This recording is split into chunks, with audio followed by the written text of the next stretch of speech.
Well, Darshan Mehta joins us now. It's always a pleasure to connect with Mr. Mehta and talk about trends, where he sees the consumer demand is moving, what kind of patterns are visible, and how things essentially are moving on the business front. Is he there, or did he switch it off? I'm here. Hi, good morning. How you been? Long time. Good morning, although I can't see you, but lovely to hear you. So, is the consumer back? Is the consumer getting confused because what is happening on the inflation front? How would you paint the consumer sentiment for us? Because a lot has changed for consumer demand, preference, and also ability now.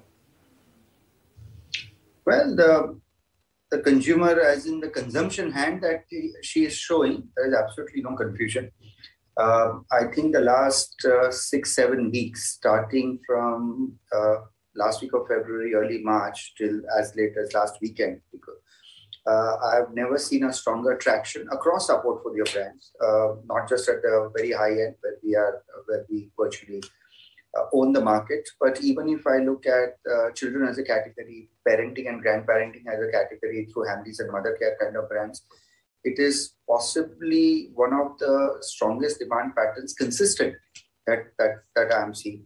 Not just through long weekends like we had last weekend, but even across regular weekends, even regular days. Normally, weekdays are a big indication of how strong the demand pattern is. So fingers crossed, but clearly the consumer is back, and how? Compare the pattern and the trends pre-COVID versus now. How much of your business in totality is back in pre-COVID? And when this entire reboot has happened, which are some of the brands or categories which have recovered but they've recovered less, and which are some of the categories and brands and computer and consumer pockets have recovered very smartly, and that seems to be the new normal? What we're trying to understand from you is just like a sector like IT which has got rebooted, a sector like FMCG which has got rebooted, the business which you represent, what are the permanent changes because of COVID? I think the trend towards what I call trading up. So what we call affordable luxury, and of course first-line luxury, is the strongest that I've seen in the last 10 years. About 2019, if I look at calendar year 2019, which was our pre-COVID period, we are double-digit what we call like-for-like. Like-for-like, I mean, same-store growth is a big KPI, a big index that retailers all over the world follow. So on a like-for-like sense, we are strong double-digit positive, which I thought it would be good if we just recoup the 2019 numbers, but we are way beyond. So the higher end, there's clearly a tendency to trade up. Categories which are relatively underperforming, one is footwear as a category. We're not seeing the demand momentum as strong in that. We're also seeing what we call in our language men's tailored clothing, which is intuitive logic, which is all the formal wear, the jackets and the more formal clothes are not yet back that much, purely because I guess the tendency towards either hybrid working or work from home still continues, and people over the last 2 years have got used to more comfort wear or what we call comfort leisure wear.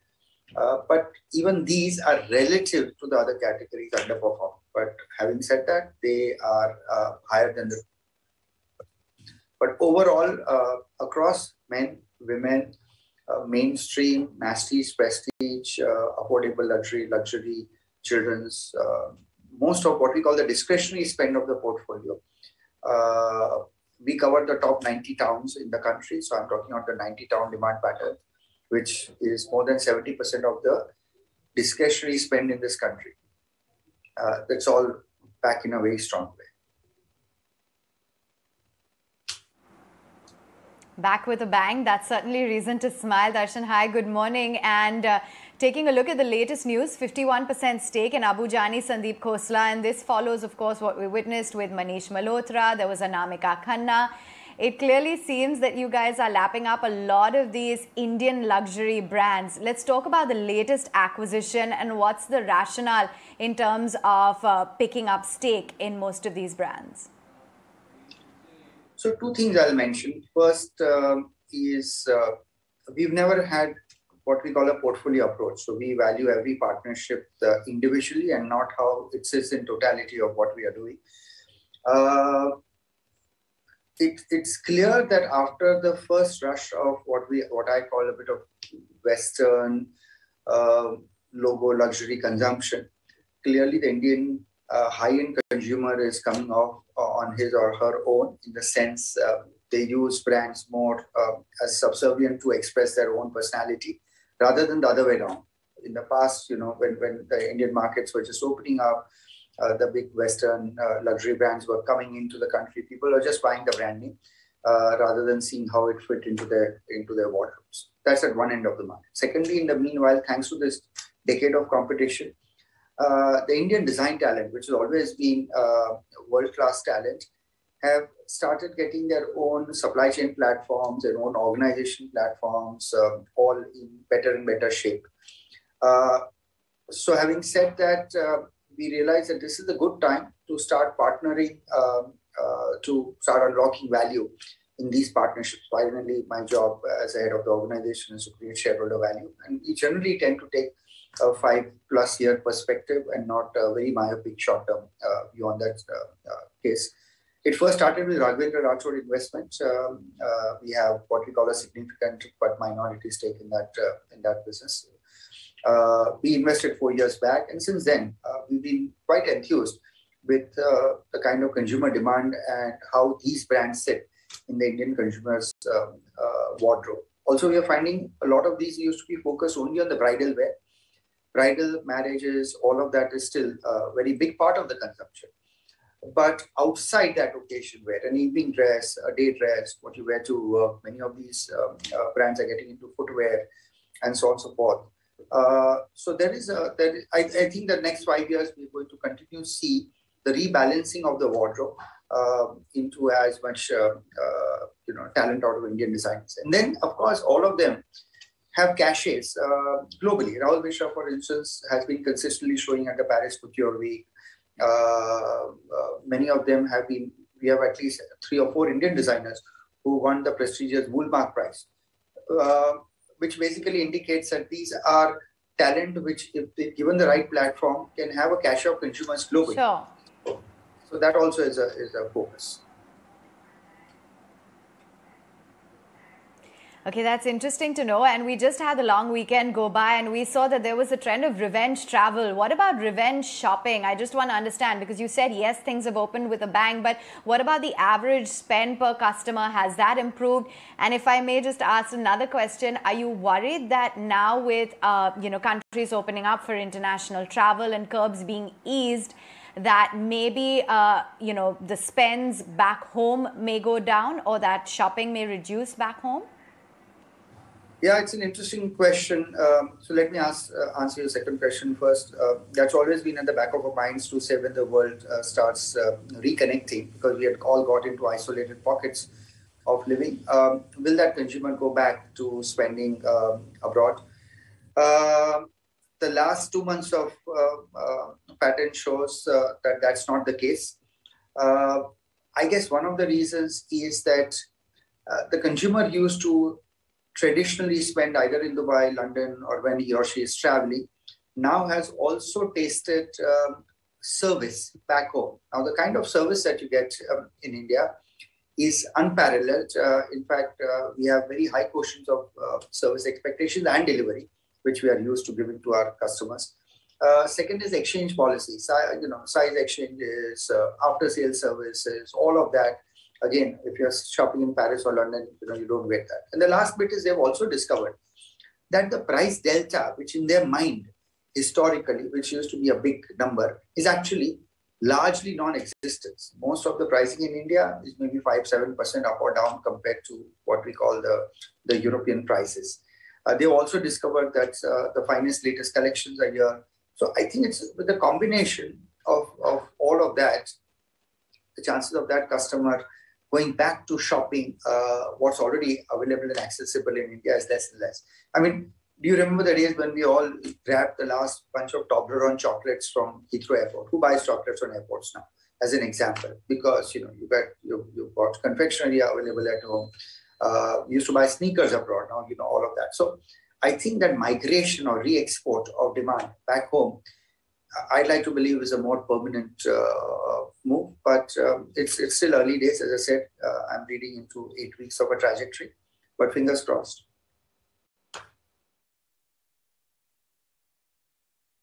Darshan Mehta, some of us don't buy chocolates in airports or even supermarkets as we give up sugar. Good morning, this is Nantara joining in.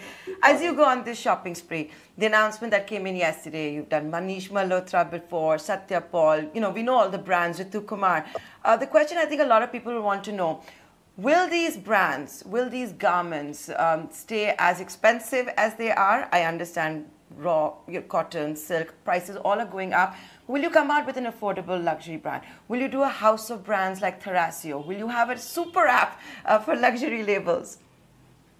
As I mentioned early on, we've never had a portfolio approach. We've always felt that the corporate brand, which is Reliance Brands, should be 2 steps behind. The hero should be the brand. Even now, I have friends or colleagues I know will say, "Oh, I don't realize that Tumi was also part of your portfolio," as an example. And that's the best compliment you can get. To answer your second question, whether pret-a-couture or what we call ready-to-wear would be a bigger feature of many of these brands, it's a call that my brand partners have to take.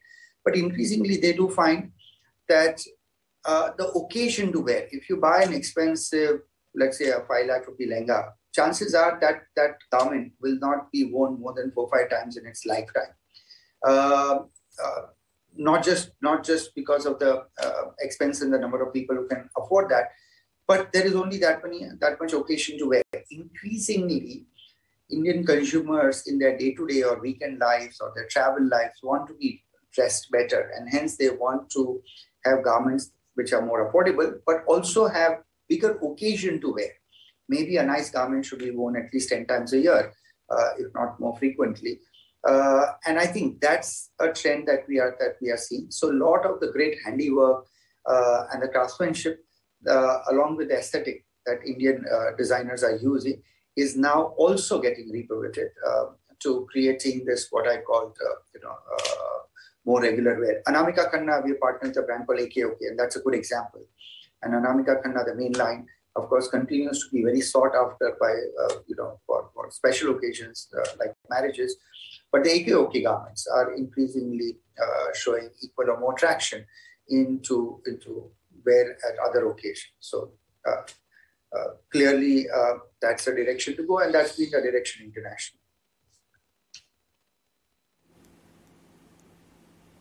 I know my co-anchors, Avan as well as Aisha and many other women will be wanting to know whether Manish Malhotra will come out with a more affordable line or not. But Darshan Mehta, the times that we are in, and while you may not have a portfolio approach, most of the brands that you have taken a stake in don't really have a digital presence as such, right? Is that where Reliance could come in and maybe change things around?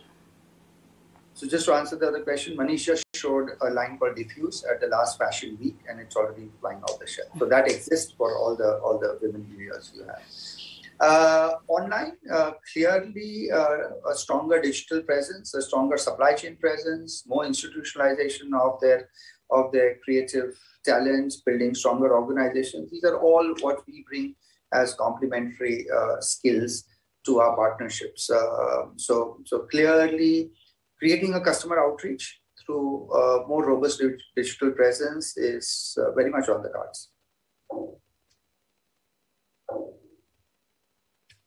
Wanting an affordable Manish Malhotra line, we should just speak to Darshan and, do what the Bollywood stars and influencers do.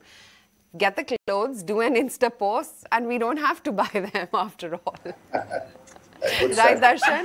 We'll definitely take you up on that, considering you have all the designer brands that we'd love to wear. Well, I tried that personally, on my face, but... Okay. Oh, I was just putting you in the spotlight. But anyway, good chatting with you as always. Thank you so much. Lovely to be here. Cheers. Okay.